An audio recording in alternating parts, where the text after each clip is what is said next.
Hello there. It is Sex Week, or shall I say, this is not Build a Man workshop, but it is Fantasy Suite Week, and there is just so much to dive into. Are you ready? Because let's see who's going to be getting laid or not. Welcome to Reality TV Therapy with me, Dr. Diane. Welcome back. Before we start on so many things I just need to go into about fantasy suites, let's just take a snapshot of what's going on in Bachelor Nation. Because on Sunday, Jason Tardik and Caitlin Bristow broke up. But here's the thing. Now I'm hearing news, and it was very sad. They were together for 4 years, and everybody saw it coming because they were on again, off again. They had wedding plans, and then they didn't. But now Caitlin says the door is still open. So I don't know why, but I'm a little bit hopeful because I really did like them together as a couple. And you never want to give up on love. Well, sometimes you do. But in this circumstance, I just think there's more to the story. And I love how respectful they are and how they're taking care of their dogs. And then second of all, did you hear that Nick and his fiance, Nick Viall, and Natalie are pregnant? So everyone was quick to put up the memes, pictures of Nick as a dad. But what's to say about that? I'm sure we'll hear more from Nick. Okay, so given all of that, I want to start with the recap because so much to go over with Xavier in particular and Charity. I literally had to take notes about this conversation because there were so many different layers of peeling the onion. I've got my Fijian lei on and my shirt, but I just want to know what your thoughts were on all of that too, because again, so much. Okay, let's start out with the night because Xavier comes in. Well, first off, it is a whole ad for Fiji, which I actually loved. I had never been to Fiji. I'm like, how far away is this from California? I guess it's a 12-hour plane ride, which isn't ridiculous. And it really does look magical and tropical and perfect for Charity. And given that she hasn't gotten to travel, why not Fiji? Okay, anyway, Xavier shows up looking perfect for the tribal date. I thought it was very interesting. And I don't know if you remember, but this reminds me a lot of Michelle and Nate's date. Michelle Young and Nate, who was like her final pick, they did something kind of similar where they were like sussing out his energy and he didn't feel fully committed. But I thought, isn't it interesting that they planned the dates ahead of time and then they plop the person into the date who they think would be perfect. And of course they gave this one to the guy who was ambivalent. I get it. So production says, let's pretend to do a wedding ceremony as if you weren't anxious enough. Let's throw you into a Fijian marital ceremony and let's see how well you calm down. So I thought that was really interesting. So here comes Charity. I have her dressed here as a queen. Well, I have her with her necklace because I don't have a crown, but I would give her a crown. She's riding on her chariot and Xavier is my queen bowing down to her, which I thought was very appropriate and all this pomp and circumstance. But could she look more perfect as this, I don't want to say Amazonian, but Fijian queen? I just was overwhelmed with how beautiful this was. But here's the thing that went wrong pretty quickly then. So the husband and wife, who I thought were lovely, the couple who's kind of leading this ceremony, they say, what do you want to say to each other? And Charity says, and I have my rose here, something about I can bloom, or a flower in bloom, sort of like with the right circumstance. And I can become the best person I can over time. Now, she's already slightly skeptical. And then when the flower, so to speak, gets punted to Xavier, what does he say? he says, you're like a flower, Charity, and I don't want to crush you. I don't want to crush you. I'm willing to water you. And when, sort of like when and if it's ready, I'll pick you. And I was like, whoa, very romantic, Xavier. But Charity doesn't skip a beat, right? She quickly then said, hey, give him the benefit of the doubt. This could mean he's being protective of me. But why the hell are you talking about crushing me? She's a therapist. She knows, right? Like, words can be metaphors, and sometimes they could just mean what it means. Like, why are you talking about crushing me? Instead of saying something more profound or beautiful. So immediately, of course, it's put her on her back heels to say, what's going on here? I've heard this from him before. He thinks he's being so honest yet again. But maybe now that it's getting more serious, we're really going to see what's going on here. And we're going to get to that soon. Okay. So, but obviously Xavier is not ready. Nothing's changed. Okay. And though we just saw last week in his hometown, his family is completely lovely, and his parents, his sister, his mother, everybody thinks he's ready. We'll get to that. Okay, so now, of course, here we are. We're at the dinner, and by the way, Charity shows up. My God, was that sexy? The black and the necklace and the pants. I don't think I've ever seen such sexy pants. I mean, she was ready for a hot night with Xavier. Let's face it, there is chemistry here. She thought, finally, after all the making out, right, we're gonna get to it. And she's so eager. She's leaning into him. She's clearly attracted to him. They both were talking about what a wonderful day this was. Oh, what was your favorite moment? Well, when you came on the chariot, you look like a queen. He's smiling. I mean, really sweet moment, right? And then we get to the bomb, right? The bomb that's going to drop.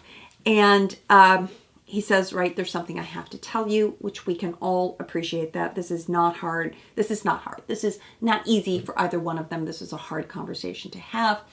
But here's the thing that really bugged me, not just about the cheating.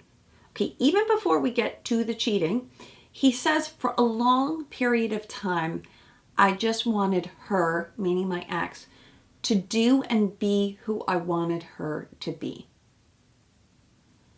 Wow, that's not what your parents just told you last week about accepting each other in a long-term relationship and for a long period of time. Granted, this relationship was only 2 years. So when I think long period of time, I've been married 14 years. That's a long time. I don't think 2 years is anything. And plus you're dating for 2 years. So he wanted her to be something that she wasn't. He got frustrated with this.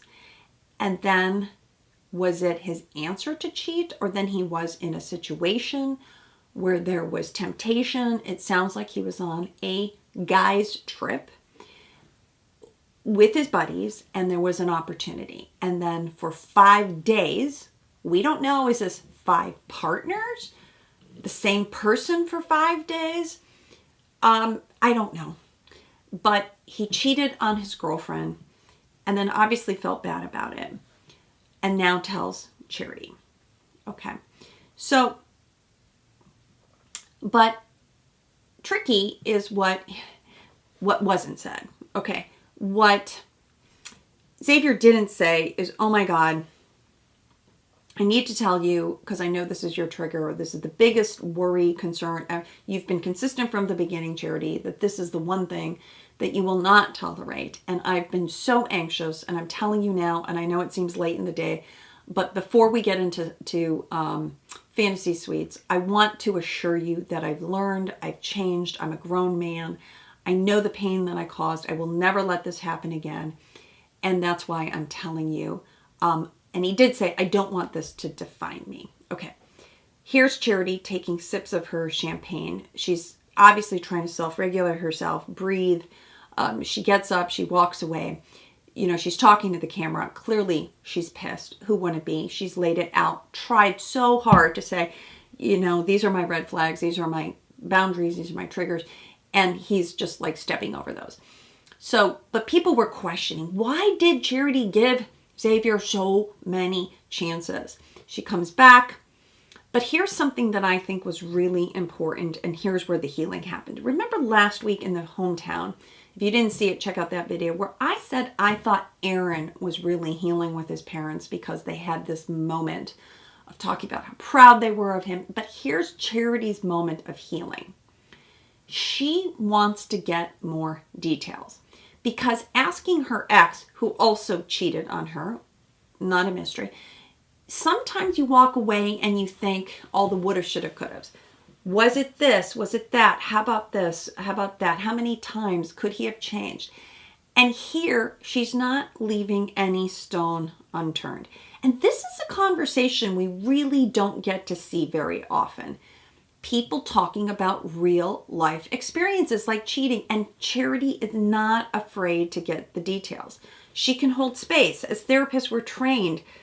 I can hold space. I can listen to this. This is your story.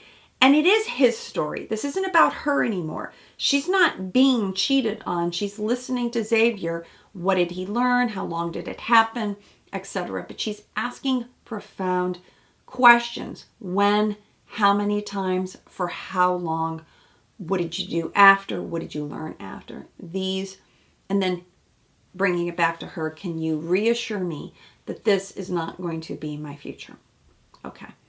So let me just pause for a moment there, because I don't want to say in the literature, because I looked this up. It's hard to find data on this, but is it true that once a cheat, always a cheat? Let me know what you think in the comments. Is this true? Always true? Because there's some tips to prevent cheating. And I mentioned it in a different video. I don't remember which one, about we know in couples therapy now not go over all the details because it actually creates more trauma in the brain. Where, when, how many times, with whom, etc., etc. It can be a minefield. But what can we do if cheating happens? Okay, if this is you and you've had a cheating episode, you're married, okay, which is different than dating. Attend couples therapy, work with the therapist, move beyond the trauma, process the situation. The therapist is going to give you a space to learn what led up to that. And here's the thing. You're going to grieve this relationship because that one's over. Now you've had issues of trust. You've had a betrayal. And you're going to have to start over. Okay, if that's what you choose. 2, what do? You have to communicate. There has to be good communication between you and your partner, especially after the affair. Obviously, there was some communication breakdown before that. And that's the part that bugs me, because I don't hear Xavier owning that. I don't hear him saying, I wasn't great at communicating. He just said, yeah, it was unfair of me and I wanted her to be somebody she wasn't. But did he learn anything about that? Okay, number 3, after cheating, you build a growth mindset. I've talked about this somewhere about, growth mindset is that we're getting better. We're doing things, we're learning from our experiences. And that would be necessary. Now, the one thing that Xavier said is number 4, become more self-aware. He says himself, when Charity asks the brilliant question, right, what have you learned? What did you do to work on yourself? And he said, I've become more self-aware. But that was a little flat for me. He said, I'm trying to pay attention to the where and the why and why did I do it? But self-awareness is even more than that. It's knowing how your actions affect your partner, knowing how your bids for communication, knowing not just why you do things, but what you need. And if you haven't communicated needs, I needed more space and I felt trapped from her, or I needed more closeness, I wasn't getting it. I didn't hear that level of self-awareness, so to me that was a little short. Okay. And then number 5, what you would need after cheating is to develop healthy boundaries. And he did say that a little bit, right? I learned that if I go on a guy's trip that I just need to lock the door and not participate or something, which also didn't sound very realistic to me. But those would be the 5 things you need to do if there was cheating in your relationship. Okay. So, but the problem here in this conversation is that I feel like Charity's doing all the work. Do you notice? She's a therapist. She's talking. She's leading. And I feel like, again, it's Xavier who's on his heels. He's on the offense. Or he's on the defense and she's on the offense. He should have been on the offense. Let me tell you what I've learned from you. This is the last thing I wanted to do to you. I want to come and reassure you. And he wasn't saying that. It's like she was fishing for it. You can see that's why she likes him, because she's finishing his sentences. She wants to like make it easier for him. And all of us, whether we were tweeting or anything, it's like, oh my God, make it stop. This is too much. He's not even making sense, right? He's just kind of spilling. And the hole he is digging is getting bigger. It's getting bigger. He's going to fall in the hole. But it really does feel like Xavier is sabotaging himself. Let's also just look back on some of this. Xavier, of all the men, he has been the one who says, wow, you've got a lot of great guys here. Kind of like pick them. Was he freaking out that like, oh my God, I'm down to the final 2 or 3. He doesn't even know at that point about Aaron. But it's like he's getting really nervous, and I just don't think. And he said the whole time, I'm not sure if it's you. I want to be married, but not you. Ugh, this really bugs me. So this is where, I mean, again, I could roll the film. You've seen it already. But he says, I'm an analytical person. I should have had a better answer for you, which is all very true. He should have been more introspective. But Charity makes some excellent points. You don't even trust yourself. And then he says, she asked point blank, could you be faithful? And he's like, yes, but it would be hella hard. Ugh. And that's where we're not going to get anywhere. Okay. She still is trying to take all this information in, still trying to process this. But now, this is the moment, the biggest red flag, as if there weren't more red flags. But he says, if I were to choose you, then I would have to know. Kind of like, are you worth it or not? Like, is the sex good enough to keep me? Oh my God. That was the moment, right? Forget the moment where like I wouldn't cheat on a wife versus a girlfriend and Charity saying, hello, they're all the same. And I agree with that. But this is the moment where he says, I would need to know, and I would need to know tonight. Okay. Someone is not getting laid. I mean, to Charity's point, oh my gosh. So if this is really what you think, like the mindset that if the sex is good, then it'll keep me. But if it's not, I can't commit to that. That's a tricky thing, because we all know that sex over time isn't quite as exciting as it is from the beginning. It's going to get a little bit stale. And that puts so much pressure on her. Okay, put him down. So I loved this moment for Charity where she collects herself again in the ITM and says, oh my God, this is crazy. I can't do this. He's gone too far, right? So she comes back. We're over. He's like, I'm surprised. Yeah, I am too, but there's so many red flags waving here. This is too much. And she says, let's go. Get up. Let's go. So they go to the van. He says, I still can't believe you're sending me away. And then when he goes to hug her, he says, I love you. Wow. That felt like a manipulation. That felt like poor timing, Xavier. Keep that to yourself. He did say he was sorry. She said, kind of like, don't bother. But what I loved is that Charity sort of owns this for her. I've been here. I've grown. I've learned. This is 2023. This is not what I'm going to let happen. I have ridiculously high standards. I am not going to change that. You've shown me who you are, and now you're leaving. Okay. I don't know if Xavier was ever there for the right reasons. Did he think this was a Bachelor audition? Did he want to go on Bachelor in Paradise? But I'm afraid, and I haven't looked at his comments, that this is not good for him, right? This is not good for Xavier, because no woman is going to feel comfortable, whether she's a therapist or not, to know that after he was in a 2-year-long relationship where, again, it's the honeymoon, everything should be great, that he goes on a guy's trip and he cheats on her. I think it would even be different if he said, no affair is worth that. But if there was, again, more growth, more learning, more that this was when I was young and I'm much different now. But okay, we're done. So I have to say, now Xavier is in the car. We don't see tears though. We see him frustrated and kind of mad and like, yeah, she really was there for me and she did really a lot and she put her heart into it, because I'm sure the producers are saying that, and he's like, wow, I really screwed that up, didn't I? So I think he's going to feel bad, and I think watching it back is going to be very hard for his family. Charity is, of course, crying. She's upset, but I don't see her devastated, right? And she goes to bed alone, and then the next morning, my favorite line of all of them, I did a reel on this, right? That I am not here to fix anybody. I'm not here to build a man. Have you ever done the Build-A-Bear workshop? You put a little heart in, you kiss the heart and put it in the bear. And she's like, I'm not here to build a man workshop.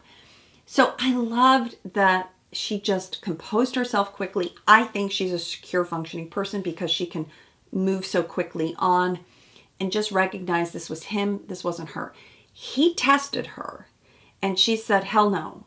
Why am I going to try to prove to you that I'm worthy of your love? I've seen this movie before. I know how it ends. We are done. Loved this ending for her. Again, let's put a crown on Charity. That was really bold, and I just felt like women cheering. I was cheering. Okay, we're done with Xavier. Hopefully he's not coming back. Let's talk about Joey. Okay. He's still got his tennis racket here. We'll put that down. He's out in the middle of the jungle. Jungle. It's not a jungle. It's an island. He's out in the middle of the island waiting for her. She comes by in her white pants that never get dirty, which is just shocking to me. Looking adorable in her little pink bikini top.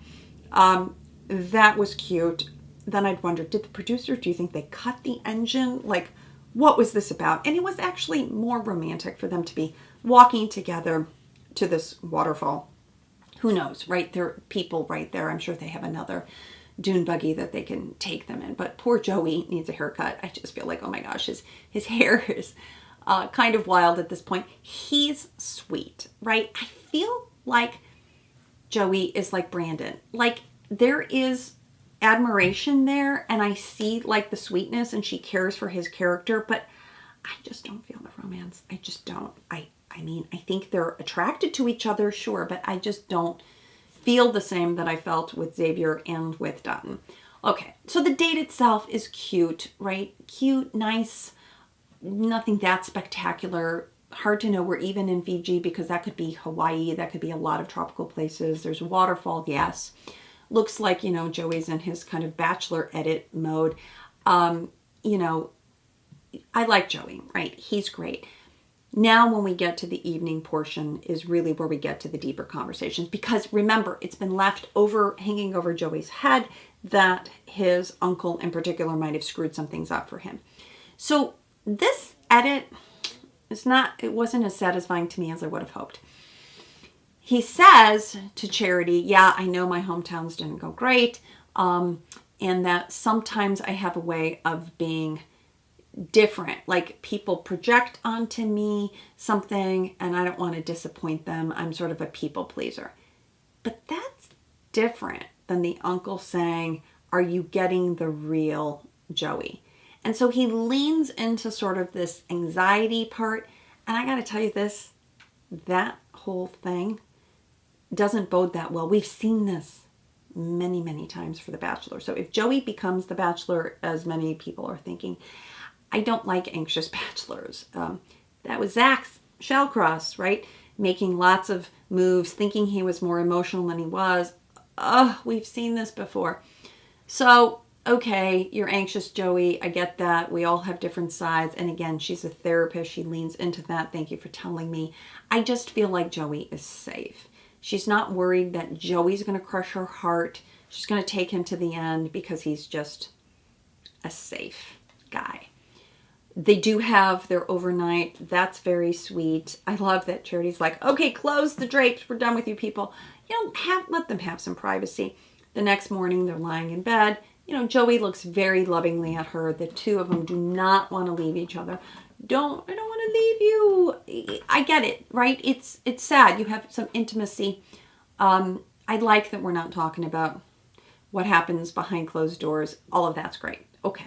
So let's get to the big man, Doton. Doton is just a whole different level for me. The way that they are together, the comfortableness, how much I think they have in common, and it just feels so easy. Okay, so something that Doton said, which I thought was just interesting, I wanted to ponder a little bit. He's talking, I think he's talking to Charity, and he says, I didn't know how this whole process worked, and this is all true. He got plucked like 2 weeks before going to The Bachelor. They had an opening, and a friend or somebody put Doton's name in. He got a call from the producers.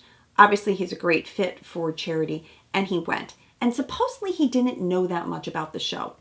It's been around for a long time. Certainly, I would be Googling it, YouTubing it, checking everything out. But he said, and he didn't say he didn't know anything that there was an engagement. He said, I didn't know until week 3 or 4. Okay. But then he did know. And then he said, but I'm okay with it, right? Because it's you. Not like I'm just here to get engaged to anyone, but because of how strongly I feel about you. I don't think we've had such an amazing love story. I'm just going to say, I'm trying to remember the couples. Like, this is some really sweet stuff. So they go on their date. And I also love that he just picks her up like a little noodle. Like, she's tiny next to him.